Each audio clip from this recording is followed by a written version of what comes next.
عليكم ورحمة الله وبركاته. ازيكم يا جماعة؟ عاملين ايه؟ يا رب تكونوا بخير. معاكم مدرسة تيوب من اليوتيوب. اتمنى ان شاء الله لكل حد يشوف الفيديو يعملوا لايك وشير وكومنت.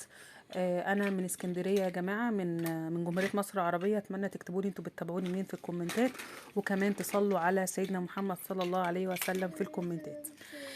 توفير في مسحوق الغسيل يا جماعة، انا مريت بتجربة بصراحة حابة افيدكم بيها. انا كنت كل شهر بشتري حوالي 4 كيلو مسحوق غسيل. كنت كل شهر بشتري حوالي 4 كيلو مسحوق غسيل. دلوقتي بفضل الله بقيت بشتري كل شهرين ونص. يعني من ان انا كنت بشتري 4 كيلو كل شهر، بقيت دلوقتي كل شهرين ونص بشتري مسحوق غسيل. فطبعا يعني انا مثلا بدل بعد ما كنت بشتري مسحوق غسيل 12 مرة في السنة، بقيت بشتري 5 مرات بس في السنة. فلكم أن تتخيلوا الوفر كان عامل ازاي. تعالوا نشوف ازاي الموضوع حصل. الموضوع جه بقدر الله تماما. وليه انا مفضلش الخلطات؟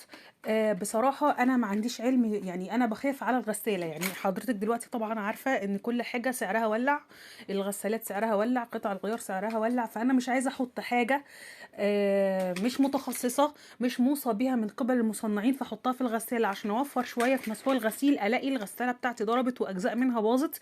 يبقى انا كده ما وفرتش، انا فتحت على نفسي ان انا بوظت عندي جهاز مهم في البيت، واضطريت ان انا اصرف عليه يعني فلوس علشان اصلحه. طيب عملت ايه بقى؟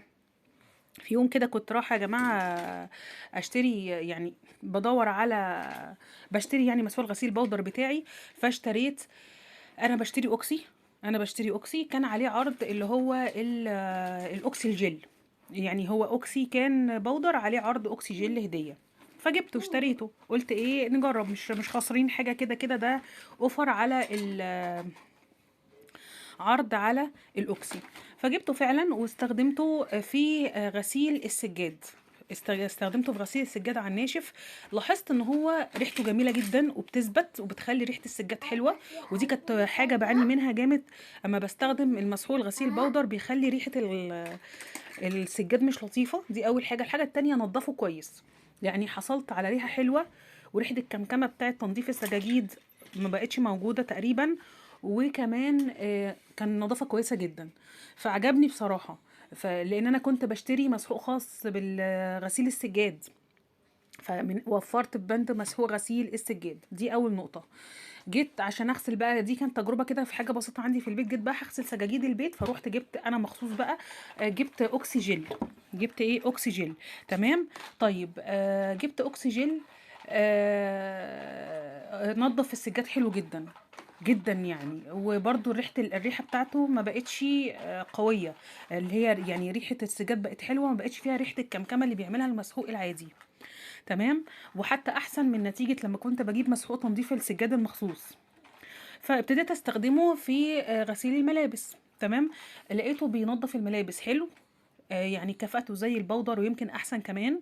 وبيدي ريحه حلوه احسن من ريحه المسحوق العادي اللي هو المسحوق البودر الاوكسي العادي.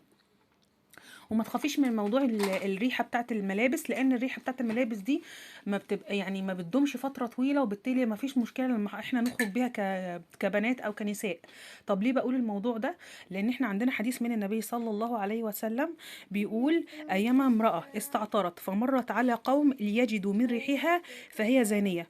الحديث رواه النسائي وحسنه الالباني. الحديث صحيح يا جماعه.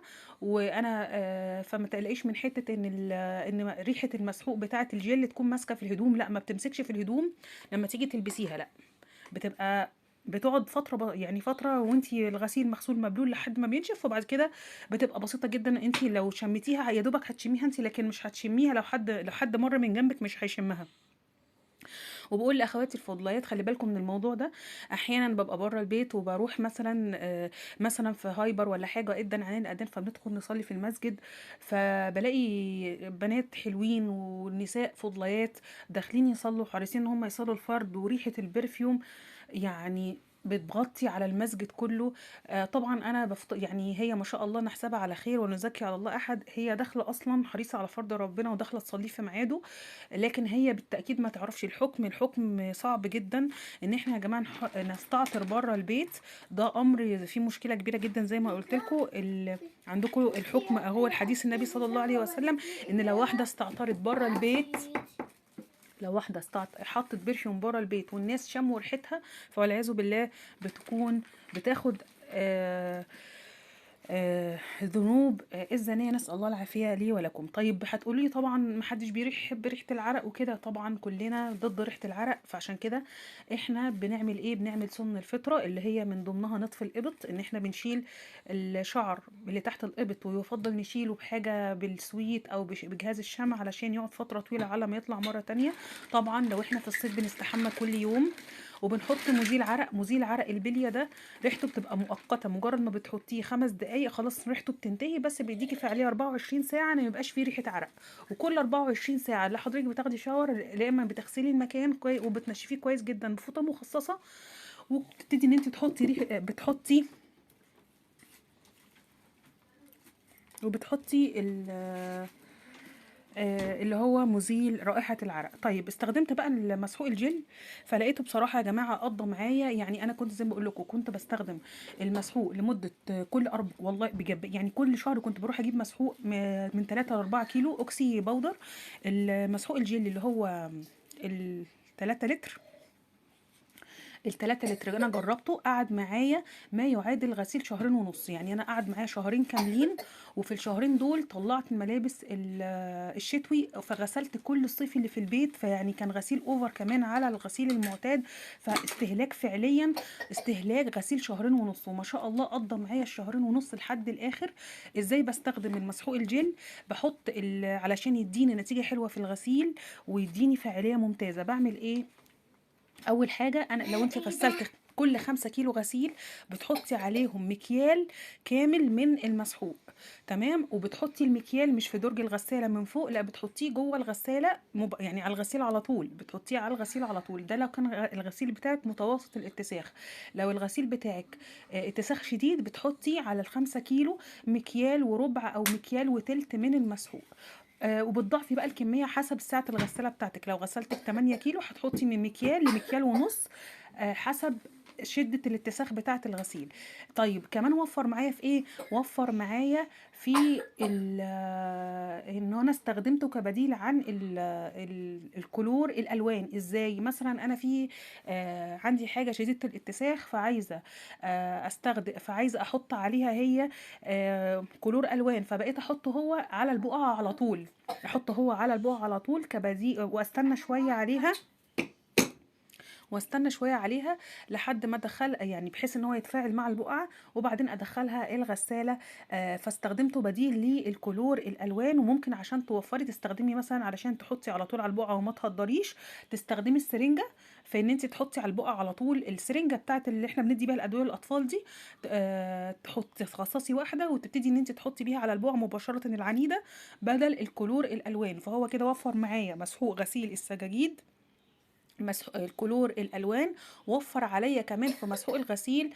بدل ما بقيت بجيب كل شهر بقيت بجيب كل 2.5 شهر. فوفر جميل جدا، وهو كان سعره 85 جنيه ال3 لتر، وقعد معايا حوالي غسيل 2.5 شهر. وملحوظه يا جماعه، انا بغسل كتير جدا لان انا برضو عندي اطفال صغيرين، فده انتوا فاهمين الاطفال بتعمل ايه بقى في الفرش وبتعمل ايه في الملابس بتاعتها. فانا مش من الناس اللي بتغسل بسيط، انا بغسل كتير جدا جدا، ممكن اغسل كل يوم. ولو قعدت يوم بعد يوم ما غسلتش، يبقى انا اليوم اللي هغسل فيه ده هغسل اكتر من غسل، هغسل غسلتين او 3 غسلات. فانا من الناس اللي بتغسل كتير، وما شاء الله قضى معايا حوالي زي ما قلت لكم 2.5 شهر.